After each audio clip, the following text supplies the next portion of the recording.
Hey everybody, welcome to my 1 minute video about how I peel green chili. It might be a little longer than 1 minute. Just stick with it. Okay, by the Sichler Farms, Albuquerque, locally owned farm. I got the medium, the hot, and the extra hot. I have extra hot in this bowl. I've got my own method I've developed over the years. I've been eating green chili, peeling green chili for 45 years. And I almost every year I buy between 80 and 130 pounds and put it in the freezer. Uh, the trick is it's kind of messy, but you want to have a bowl of water to keep, like getting the peels off your hands. You just want to work really fast with a nice big broad knife like this. Let me move to a brand new one here. Okay, grab a chili, and you kind of just make three real quick little not fully through cuts, and then you kind of like run your hand down and knock it open, and then you basically just take the whole core out, the seed pod core thing, that mealy white part that's not good to eat.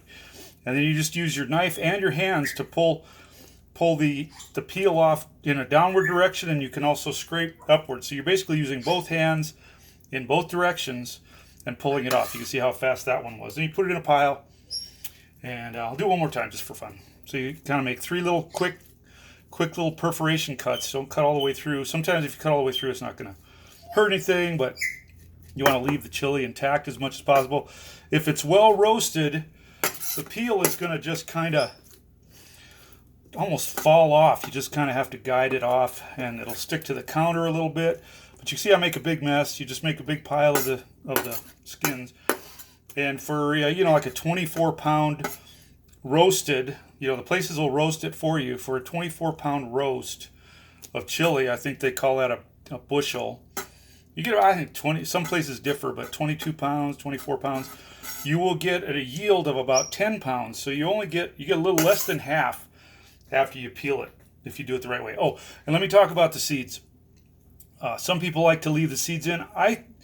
I don't mind them for the heat. Some people say, oh, you got to take the seeds out or it'll be too hot. I don't mind the heat, but I get tired of chewing on the seeds if there are too many. So the most seed content I will leave in is about 10%, maybe. You can see in my finished pile, sometimes I'll run my finger, I don't know if you can see this, sometimes I'll run my fingers through it and just make one more cleaning pass and pull a few more seeds out before I put it in the bags. Oh, and the bags, I just use these cheapest. You have to look on the lowest shelf on Walmart because they try to hide them from the people because they're the cheapest. They're 200 bags for $1.50 or something like that.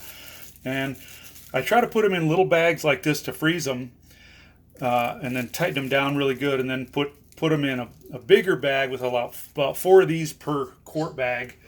That way, all through the winter, you can pull out just a little bit to defrost for a couple meals, and then it's easier to manage that way. You don't have to try to defrost a big quantity of them as you use it throughout the winter. The other thing I'll say is that if I buy 100 pounds, 130 pounds, I'll usually make it all the way to the summer of the following year. That's about, I figured out over the years, I usually need about 100 or 130 pounds fully raw, not peeled, but that's just the bulk amount that I buy, like about 4 bushels or 5 bushels. And I peel them all in one day. Make all your mess at one time because it is real messy. Oh, and I also try to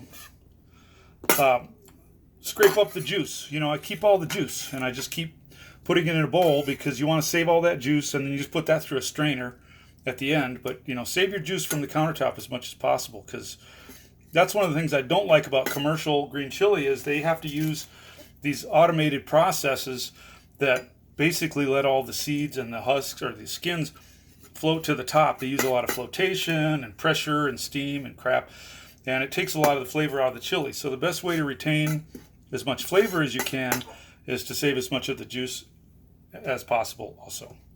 Thank you, and I hope you had a good time.